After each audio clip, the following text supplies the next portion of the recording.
it's December wrap-up time. Hi, I'm Colleen Delaney. For those of you who are new here, I talk about books and writing, and today I'm going to talk about my December reads. Before I begin, in the description I always put links to my newsletter and some books I have out because I am an author, so if you want to check those out, please do. Also, if you enjoy this video, please subscribe, leave a comment, whatever. Make it so I can spend more time on YouTube. I always like to begin with a bit of banter. I am not really dressed for YouTube today. I've got 2 French braids. I've got a visible sports bra. I've got I don't know what you call this, a workout shirt. That is because we are on day, I don't know what, of winter break, but I know we still have 8 days left because my kids don't go back till January 10th, which is insane in my opinion, but we'll make January go by quickly, because January is not the best month where we live. But my children have been having a really hard time sleeping lately, mainly because they got to have a sleepover at my mom's house, their grandma's. They got to stay up late-ish for New Year's Eve, though we had a lot of meltdowns, so not that late. They just have been having a hard time. We haven't been being strict about what time they go to bed, what time they wake up, all that. So after I finish filming, I am going to feed them a hearty lunch, and we are going to go for a hike. And I don't live in the mountains. I live in the Midwest, so our hikes are very flat, but they need a hefty amount of fresh air and gross motor movement so that we can sleep better.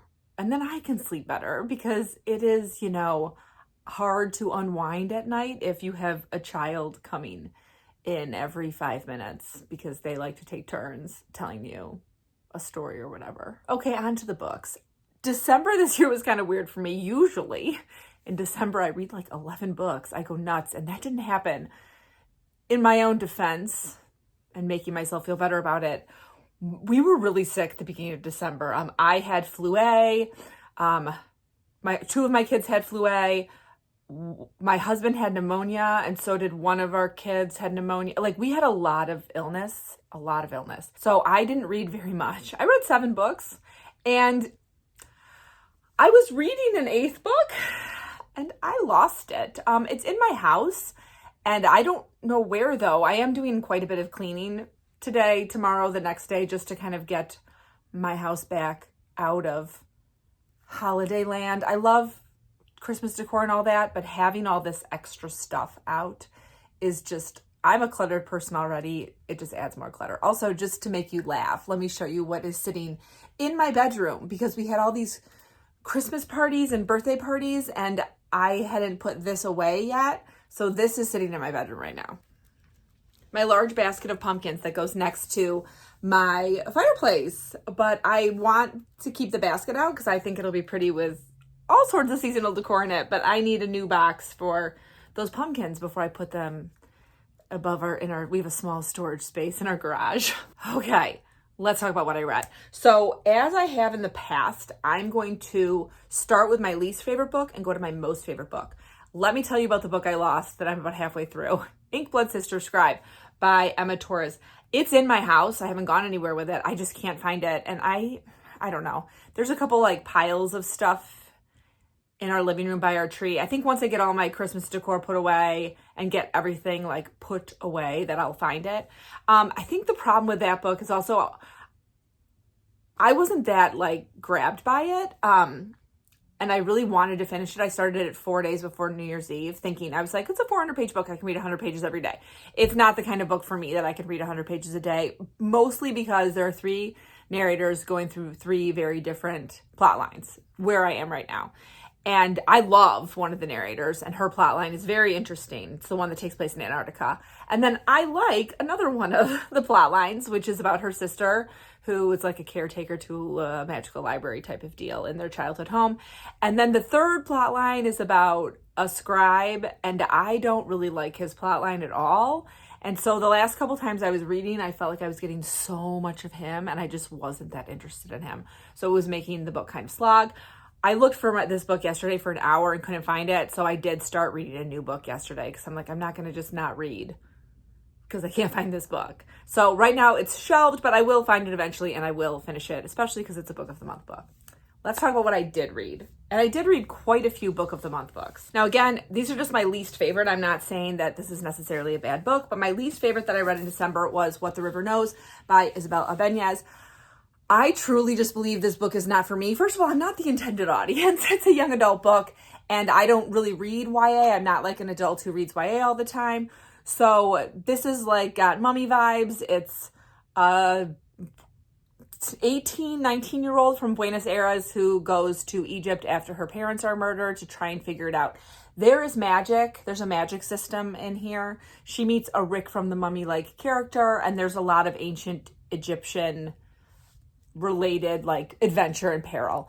It just wasn't for me. It's the first in a series. I think this book's still going to be pretty popular. Like if I were YA librarian right now, which I'm not, I would still recommend this to young adults. It's just not for me.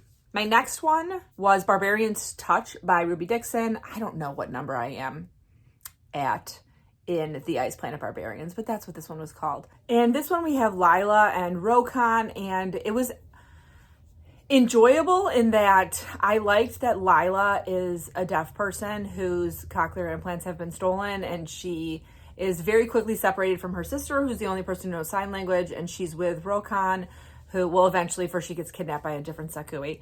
And then I liked them trying to figure out how to communicate, which harkened back to the first one in which they didn't speak the same language. I enjoyed that.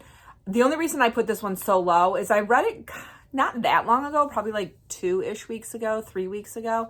And I didn't really remember it that well. It didn't stick with me very well, which it's a Nice Planet Barbarians book. It's not going to stick with me as long as some of the other books I read. But still, I was hoping to like think back more about it. I had to like kind of refresh myself about what it was about before I did this list. But still like a solid Ice Planet Barbarians read, you know? Next, I have When the Emperor Was Divine by Julie Otsuka. This is a book I got from my town's used book sale to raise money for the library. I got it in September, and it was extremely popular when I worked at a bookstore. I think when I was in college. I'm looking right now to see when the publication date was. Yes, so I worked at a bookstore in college over the summer, and we sold a ton of it. So I'd always been like interested in it, but at that point in my life, I only read fantasy. So when I saw it, I was like, I'll grab it. It took me a long time to read this. I read the first half in October, and then I finished it in the rest of it in one day in December. It's a very like heavy, sad book. So it's about Japanese internment camps from the point of view of different members of the same family. And you follow the mom/wife when she's packing up their home. And after they've been told they have to leave and her husband has already been taken away. And then you follow the kids when they're at the internment camp. And I think they're in the Nevada desert.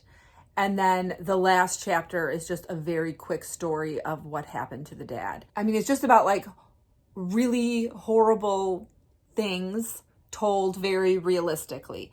There's no like excitement plot. She didn't put in like anything crazy like that would make it seem like a blockbuster movie. There is no person who's spying on America for the Japanese. There's just regular people who were living their regular lives being put in barracks in the desert for years. So it was really sad, but in like not like in like a sobbing way, but in like a depressing way.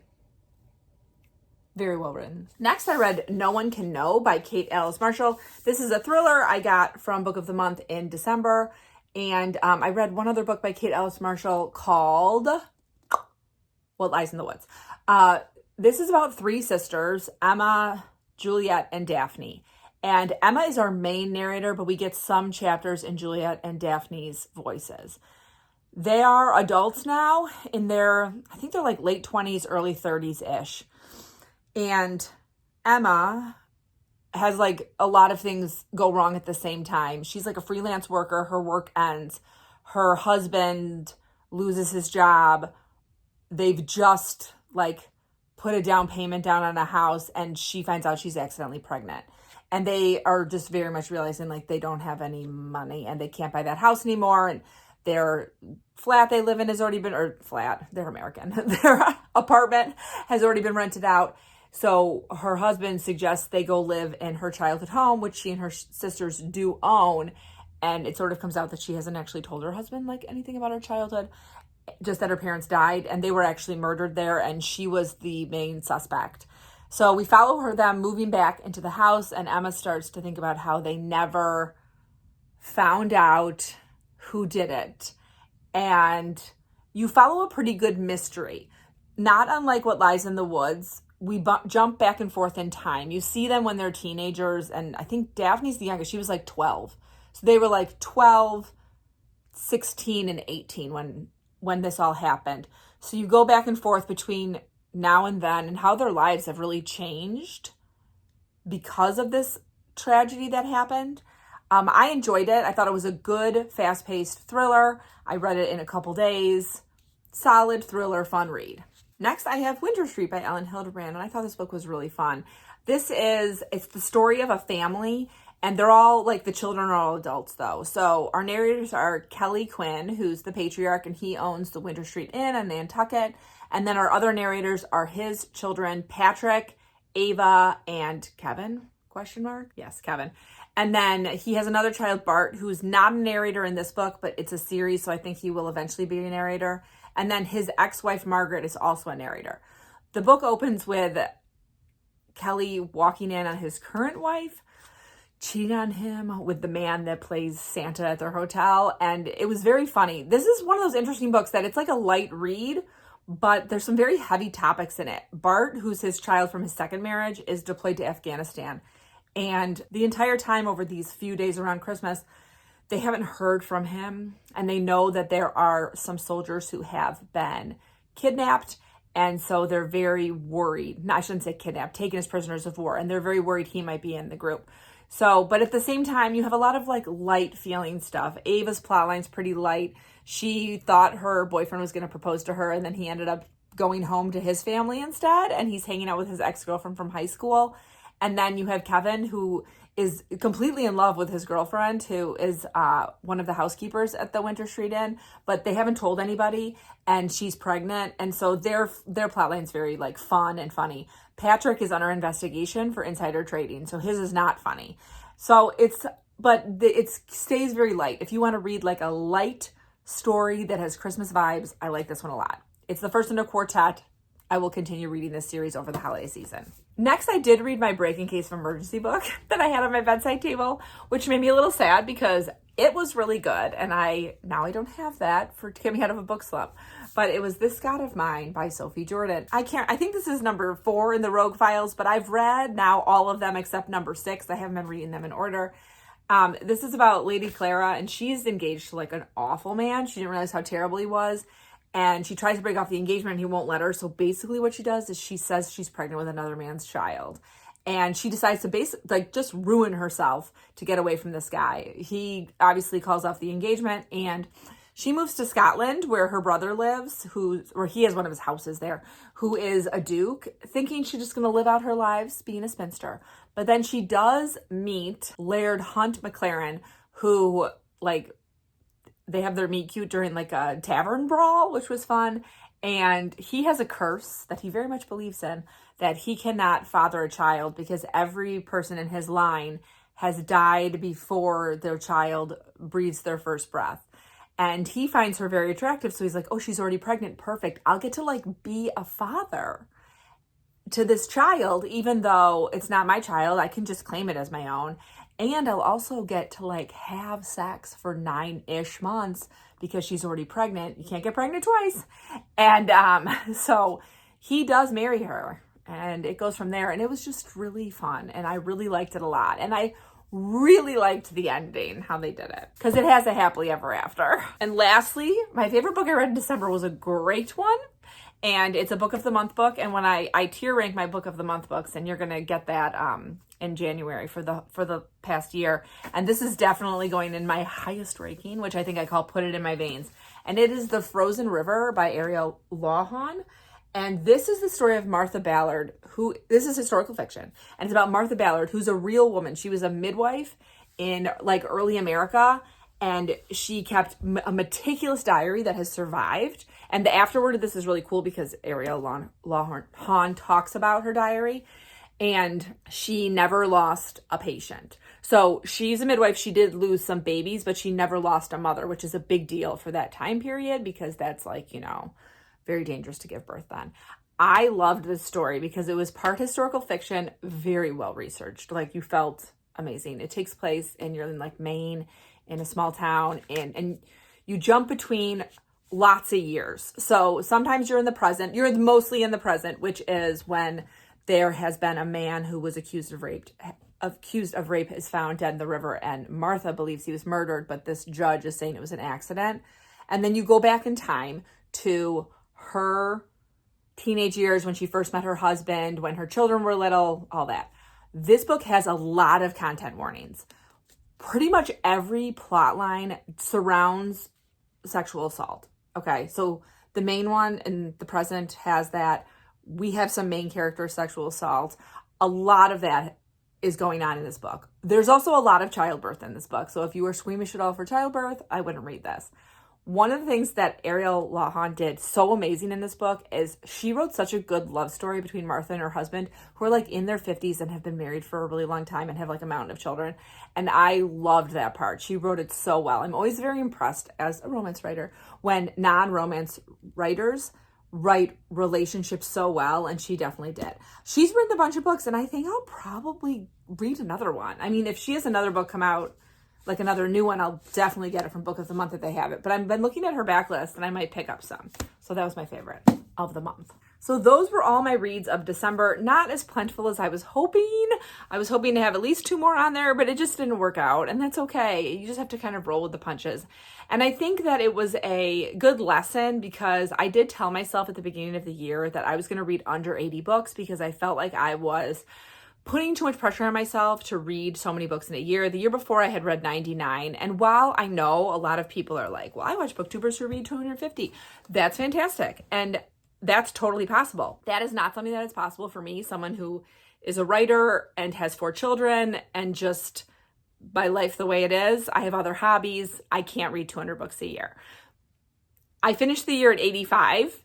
And I think that that was good. I didn't keep my promise of reading under 80, but I did keep it under 90, so I felt good about that. And next year I've decided to set my goal at 75 rather than 80, and I'm just trying to do a better job at reading books that I enjoy rather than trying to read for the numbers. If you're still hanging around this video, I'd love to know what your best read was in December. Did you read something off your backlist you love? Did you read a holiday story you absolutely love?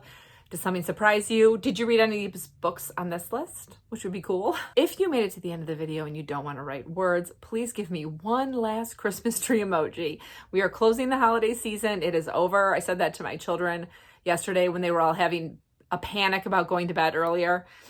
I said, holiday season is over. We got to get back into just our normal life. So let's do one last Christmas tree. If you want to do any other holiday symbol of something you celebrate, please put it in there. I hope you're having a cozy January. And as always, I hope you're in the middle of a good book, about to start reading a good book, or about to start writing a great book. I need to go try and find Inkblood Sister Scribe. See you soon.